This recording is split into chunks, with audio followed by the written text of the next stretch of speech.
Hey YouTube, today we're going to be talking about one of my all-time favorite knives, the SOG Vulcan. Okay, we'll get the specs of the knife out of the way first, and all of these measurements were done by me. The weight of the knife, I was getting 5.1 ounces on my digital scale. The length of the blade, I was getting 3.5 inches. The length of the handle, I was getting 4 3/4 inches. The blade thickness back here at the back, I was getting 4 millimeters. The handle thickness, I was getting 0.66 inches or 16.9 millimeters. The handle material is GRN, which is glass reinforced nylon, and the steel of the blade is Sanmai 3 VG10 steel, and we'll talk about that a little bit more. Now, SOG uses what's called an arc lock, and it's basically a bar with some spring tension on it, and you can see back here behind this blade, as you open the blade, it'll come around until it gets to that drop-off point, and then the bar will lock in behind that drop-off point. There's no up and down play or side to side, but this is probably not the most secure lock out there, but it does allow you to open and close it one-handedly very quickly. So it works really good. It's kind of a fidgety knife, and if you look really close, you can see how that bar drops in behind the blade, behind that little drop-off point. And then when you pull it back, you can see how it goes along that smooth edge. The pivot doesn't have any bearings or anything. It doesn't even have bronze washers. It has nylon washers, and you can see that white plastic washer back there. But even for nylon washers, this is a pretty smooth opening and closing blade. The GRN handles have a really grippy texture, as you can see. The pocket clip is really nice, works really good.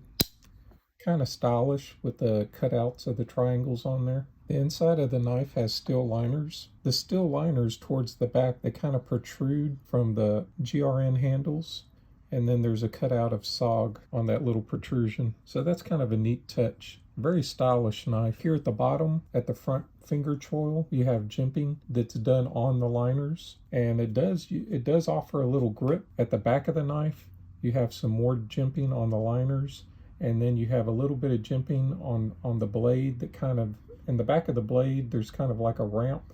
And this is pretty aggressive jimping. I mean, it offers a lot of grip. And as you can see, the pocket clip is also very deep carry.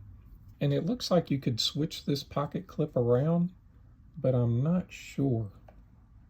I've never tried to do it. And as you can see, there's a small lanyard hole in the back.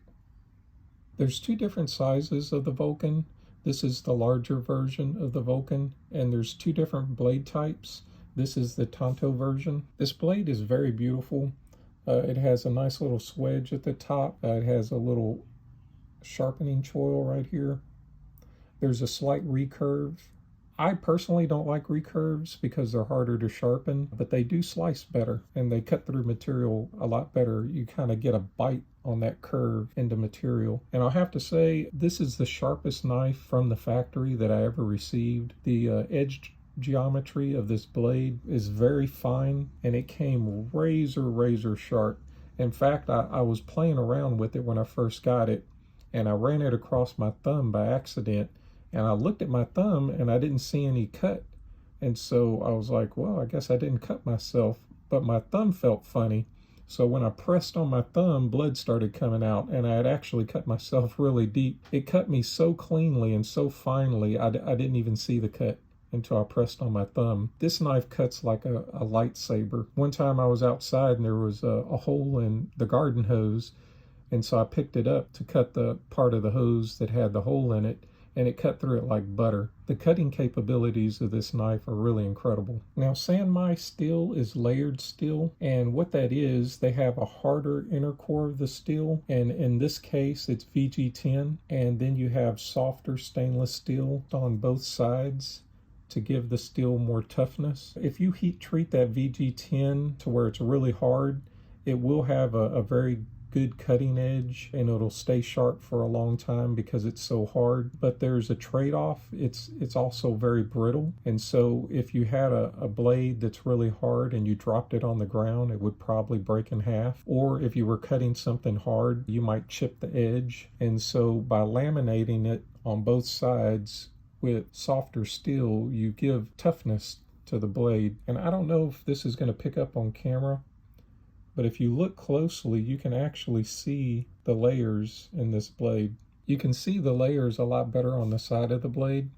That small line you see right there, light line, that's where the softer stainless steel ends, and then the inner core of the VG10 begins and comes down to the edge. With the mono steels, you kind of have to make a compromise between durability and sharpness or edge retention. But with this particular method of layering harder and softer steels together, you can kind of have your cake and eat it too. Now, the name Vulcan comes from the Roman god of fire and the forge, and the mythical inventor of smithing and metalworking. And that's fitting for this knife, not only because it's a knife, but because it was also made in Siki, Japan. And that particular city in Japan is famous for sword and knife making. Now, Siki, Japan has a long history of making high quality blades. Back in the 13th century, a master swordsmith named Motoshige, and I don't know if I'm saying that correctly, he moved there because the area offered high quality iron sand, charcoal, and water, and other swordsmiths moved there for the same reason. And high quality blades have been made there all the way up until today. Now, SOG doesn't make this knife anymore, but they do pop up on eBay every now and then. When they do, they usually want a lot of money for them. But these are really cool knives. If you ever get a chance to buy one, you won't be disappointed. I hope you enjoyed looking at this knife. If you like this kind of content, subscribe and give me a thumbs up. And until next time, y'all be blessed.